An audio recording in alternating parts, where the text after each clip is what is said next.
এমনকি দেখতে পাচ্ছেন সাথে সাথে আমাদের ফেসবুক আইডি লগ ইন হয়ে গেল ভিপিএন ছাড়াই।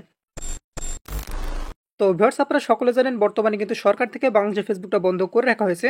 এরকম অবস্থায় আপনারা অনেকে ভিপিএন কানেক্ট করে ফেসবুকটা ব্যবহার করছেন। তো আপনার আসলে ভিপিএন ছাড়াও অপেরা মিনি ব্রাউজার দিয়ে ফেসবুকটা ব্যবহার করতে পারবেন। তো তার জন্য আপনারা চলে আসবেন সরাসরি আপনার ফোনের প্লে স্টোরে। যাদের মতো আইফোন তারা অ্যাপ স্টোরে আসার পর সার্চ বারে আপনারা ক্লিক করে দিবেন। তারপর এখান থেকে আপনারা লিখবেন অপেরা মিনি। তো অবশ্যই ভিউয়ার্স, অপেরা মিনি লিখে আপনারা সার্চ করে দিলেই এখান থেকে লক্ষ্য করবেন অপেরা মিনি অ্যাপটি চলে আসবে। প্রত্যেকে আপনারা এই ব্রাউজার অ্যাপটি ইনস্টল করে নেবেন। ইনস্টল শেষে দেখতে পাচ্ছেন ওপেন অপশন, সেখানে ক্লিক করে দেবেন। তারপর এইখান থেকে ভিউয়ার্স আপনারা একটু অপেক্ষা করবেন। তাহলে দেখতে পাবেন এরকম ইন্টারফেস চলে আসবে। এইখান থেকে আপনারা এল অপশনে ক্লিক করে দেবেন। তারপর ভিউয়ার্স কন্টিনিউ ক্লিক করে দিয়ে আবার আপনারা কন্টিনিউ অপশনে ক্লিক করে দেবেন। এমনকি ভিউয়ার্স ওপর দিকে স্কিপ অপশন দেখতে পাচ্ছেন পরবর্তী পেজে, সেখানে ক্লিক করে দেবেন। তবে সেক্ষেত্রে ভিউয়ার্স এখান থেকে লক্ষ্য করবেন সার্চ করার অপশনটি কিন্তু চলে আসবে।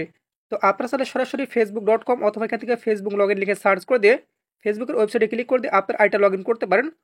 সাবস্ক্রাইব করুন আমাদের চ্যানেলটি, পাশের বেল আইকনটির উপর ক্লিক করে অল সিলেক্ট করে দিন পরবর্তী ভিডিওর নোটিফিকেশন সবার আগে পাওয়ার জন্য। অথবা এখান থেকে সরাসরি ফেসবুকটা রয়েছে সেটার উপর ক্লিক করে দেবেন। তবে সেক্ষেত্রে ফার্স্ট লক্ষ্য করুন ফেসবুক আইডি লগ ইন পেজটি চলে আসলো। এবার এইখান থেকে আপনার মোবাইল নাম্বার বা ইমেল অ্যাড্রেস এমনকি আপনার ফেসবুকের পাসওয়ার্ড দিয়ে আপনারা লগ ইন করে নেবেন। তো এখান থেকে আমার ফেসবুক আইডির ইমেল পাসওয়ার্ড দিয়ে দিলাম, তারপর লগ ইন অপশনে ক্লিক করে দিচ্ছি। তাহলে দেখতে পাচ্ছেন এখান থেকে আইডিটা চলে আসলো, আপনারা নট নাও অপশনে ক্লিক করে দেবেন। এমনকি দেখতে পাচ্ছেন সাথে সাথে আমাদের ফেসবুক আইডি লগ ইন হয়ে গেল ভিপিএন ছাড়াই। এবার এইখান থেকে নোটিফিকেশন পাশাপাশি ভিডিও দেখা, তাছাড়া এখান থেকে আপনার হোম পেজে ক্লিক করে দিয়ে খুব সহজে নিউজ ভিডিও আপনারা পোস্টগুলো দেখতে পাবেন।